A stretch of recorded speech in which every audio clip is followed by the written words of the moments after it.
What's going on, guys? It's Snoov603 from Shustybang, and this is episode 1 of Snoov on PC.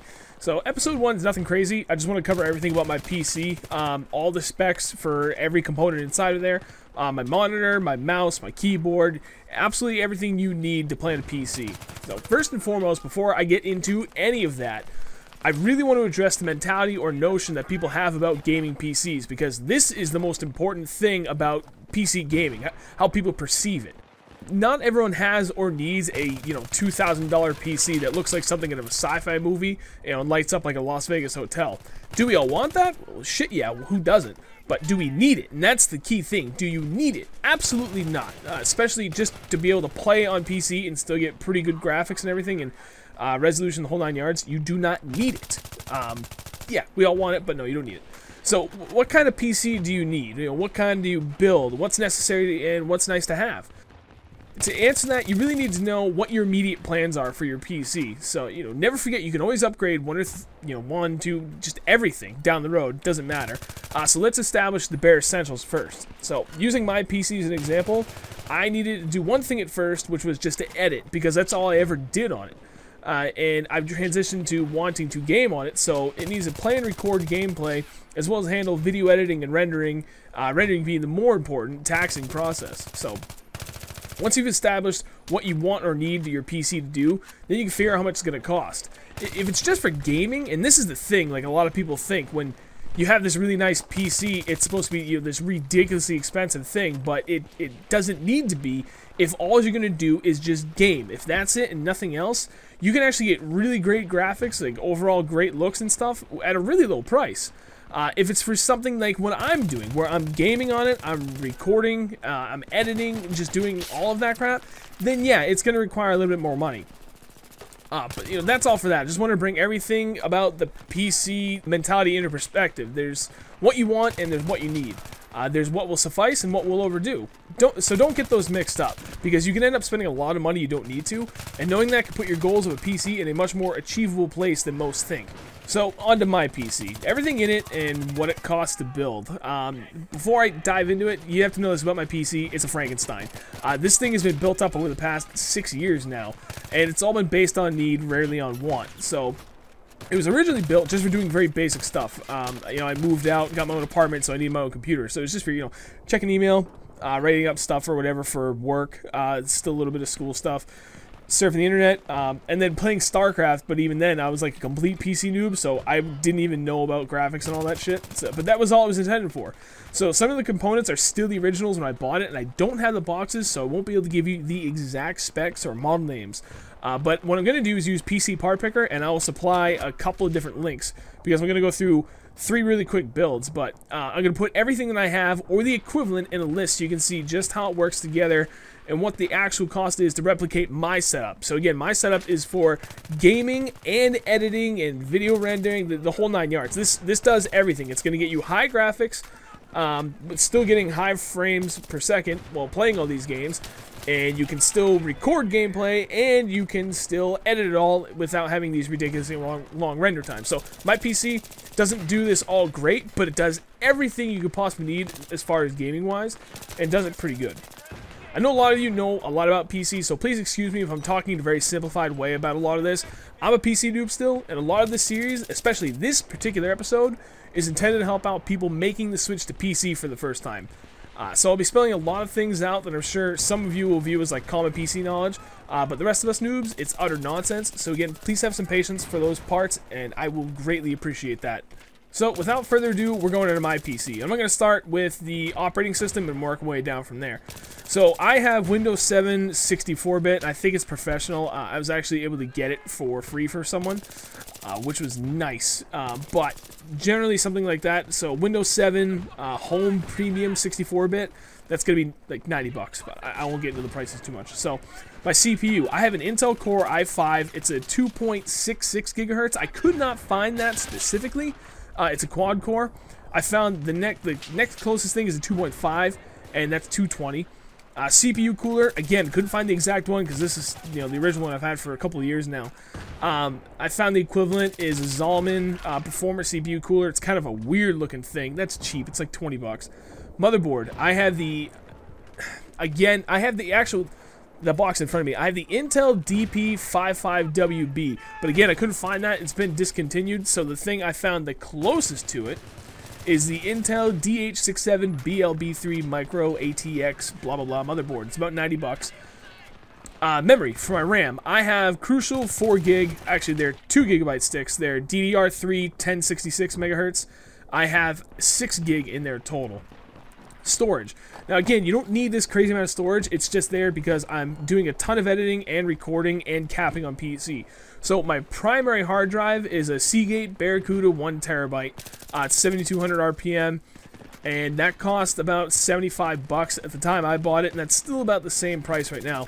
And I just recently picked up another 2 terabyte Seagate Barracuda 7200 RPM hard drive. It's 6 gigabyte per second for write read speed, so it's as good as I guess you can get it. I think you might be able to get something a little bit faster, but this is still really good without getting overly crazy.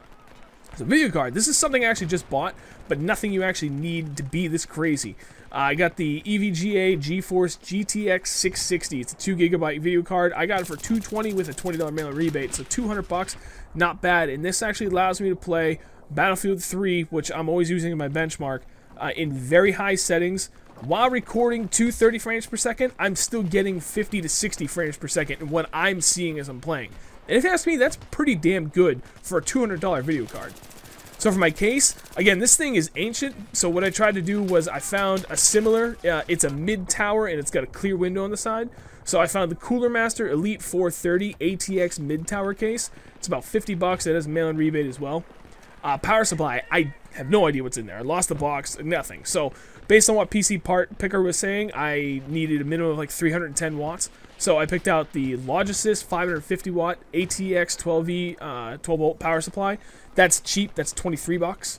My optical drive for my CD drive, I got just an LG DVD CD writer. I barely use the damn thing anymore. I used to actually burn a lot of DVDs, but I don't do that anymore. So that's it in a nutshell. So that specific build, what I have for my personal computer, that comes to $930. But you gotta remember, I'm trying to do everything, so you have to keep that in perspective. If you just want to build something that's gonna just get you gameplay, like it's all you want to do, you just want to play, and you want to get something pretty good, you're not gonna worry about recording or editing or anything, you can actually knock that down quite a bit. You could probably go with something like a 500 gigabyte hard drive if that's really all you're gonna do. Maybe put some music on there and stuff, because you're not gonna need that much memory, and you only need the one, you don't need two. So if you do that, and you could actually go with something like the GeForce GTX 560 Ti video card, it's a 1 gigabyte video card. That's currently what Fake Thriller has in his computer, and he's not that far behind what my video card's capabilities are for what he's playing, for what, you know, video quality, frames per second, what he's getting while he's playing, and still how much he's getting during recording while he's recording to 30 frames. So if you were to do things like that, you would go to like a really, really cheap case, but the case is only going to save you like a couple of bucks. You do things like that, it actually comes down closer to like $750, maybe even closer to $700.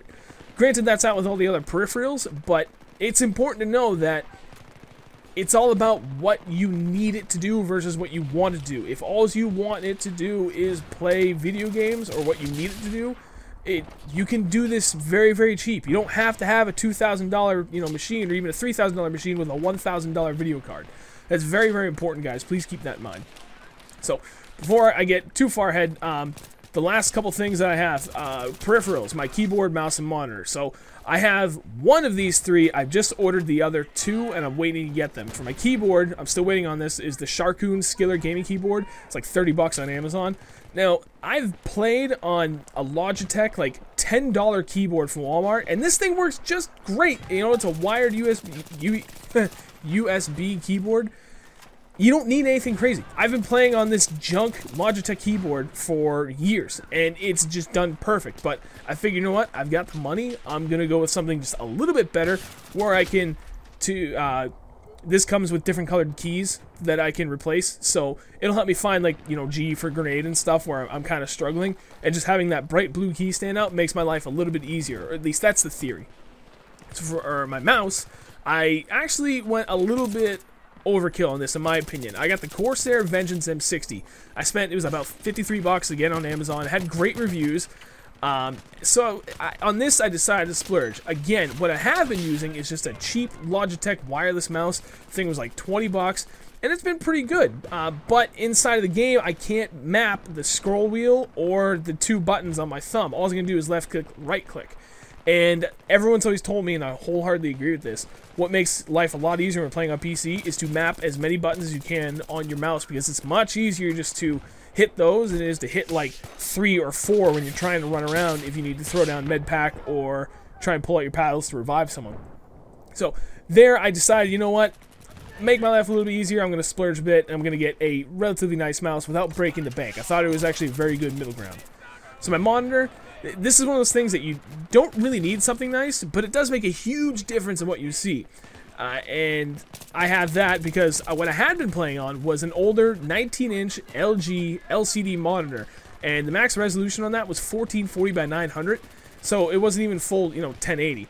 So what I did just do, again, I kind of splurged a little bit. I went and bought a second monitor. I got a 22-inch BenQ LED monitor. Max resolution is set at 1920 or 1080, so completely maxed out, you know, full-blown 1080p. It's great. Has 6 millisecond response, which some people were concerned that might be just a tad too slow. The refresh rate wouldn't be able to keep up with PC gameplay, but I haven't noticed a single difference. Most people say 5 milliseconds or lower. 6 milliseconds, I'm not noticing any issues with it whatsoever. I am very, very happy with this monitor right now. I was able to get a good deal on it. It was about 120. I think normal price is closer to 160. So, something to keep in mind. That's it. That's my PC build. So what started out as just a PC for surfing the internet and playing StarCraft occasionally has turned into a gaming and editing PC. This thing has gone from one extreme to the other. If there's anything you think I left out that you think should specifically be added to this video, please let me know, and depending on what I missed, if anything, I'll create an episode like 1.5 to cover those other things. Again, specific to if you think it belongs in this episode. So remember, a big part of the series is to help other people like me get that leg up on a PC build. It's for those with no experience in PC gaming whatsoever, and they want to make that jump from console to PC. So I hope the video was helpful and enjoyable. I appreciate you guys taking the time to watching it. Leave me some feedback. Let me know what you'd like to see in future episodes. I've already got episodes 2 and 3 planned out, and it's probably going to be done once a week. So I appreciate it, guys. I will talk to you later.